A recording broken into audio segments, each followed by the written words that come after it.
Great day everyone! Welcome back to Ramz tutorial. If you are new here in my channel, please don't forget to subscribe and hit the notification bell so that you're updated on my latest videos. Today viewers, we're going to discuss or tackle different topics. Welcome back again to Ramz tutorial. Good morning class. We are going to discuss today about pictograph. A pictograph means is a pictorial symbols for a word or a phrase. Were used as the earliest known form of writing, examples having been discovered in Egypt and Mesopotamia from before 3000 before Christ. A pictograph class is a graph that shows numerical informations by using pictures, symbols, or icons is to represent the data or sets. The advantage of using a pictograph is that it is easy to read. My dear pupils, we are going to proceed to our discussion about pictograph. First, we have the following months: June, July, August, and September. So we have 4 months. In our questions, we have 5 questions. How many trees were planted in each month? So in our first question class, we're talking about trees. So remember, one tree, the big tree is 150, stands for 150. Small tree is 25. So therefore, we're going to count. And first question for number 1, how many trees were planted in its month? Okay, in its month. So for example, June, July, August, September. So how many trees were planted in its month? So we're going to what we call solve first each month so that we will know the maximum number of trees that were planted. So in June, we have first how many big trees or huge trees? We have 1, 2, 3. Remember, each big trees or huge tree is 150.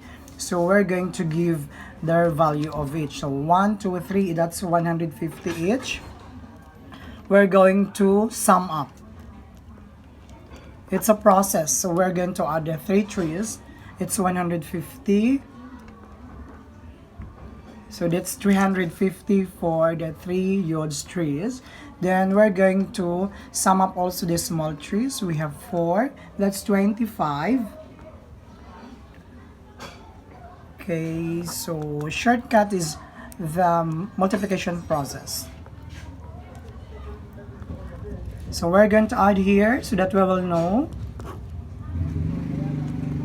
That's 450 for the month of June. So in June, we have 450. We're going to write here 450 for June. Next is July. So we have 4 huge trees. 1, 2, 3, 4. 150. So short form class, use multiplication method so that it is easy for you to what we call solve. That's 600 plus 2 small trees. It's 25. That's 50.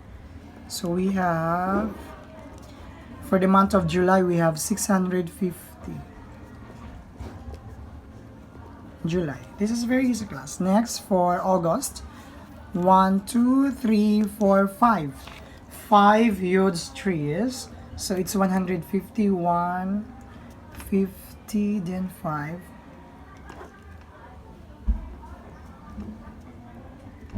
750 plus 25, so that is 775 for a month of August. 775. Next, for last September, so we're going to count how many huge trees. 1, 2, 3, 4. So we're going to count 150 times 4, that's 600. Plus 3 small trees, so that's 25, so 75. So for month of September, that's 675. Okay, my dear viewers, students, this will be our answer for number 1 questions. How many trees were planted in this month? So for the month of June, we have 450 trees. For the month of July, we have 650 trees. For the month of August, we have 775. For the month of September, we have 675. Now, let's proceed to number 2. Which month has the most trees planted? Remember, class, the question is the most. Most means it's what we call the maximum number of trees. Okay, pinakamarami po. So we have first, in our number 1, in June, 450. July, 650. August, 775. September is 675. So we're going to get the answer for number 1. We have month of August. August, why? Because 775 the what we call trees and that particular month being planted. We're going to proceed for number 3. Are there more or less trees planted in September than June? Okay, so September and June. So remember, in September, class, we have 675 for the month of June. For the month of June. Then we have for the month of September, so we have 675. Yeah, okay, so September. For our September, we have 675. Sorry, but for the month of June, we have 450 only. 450 only. This one is September.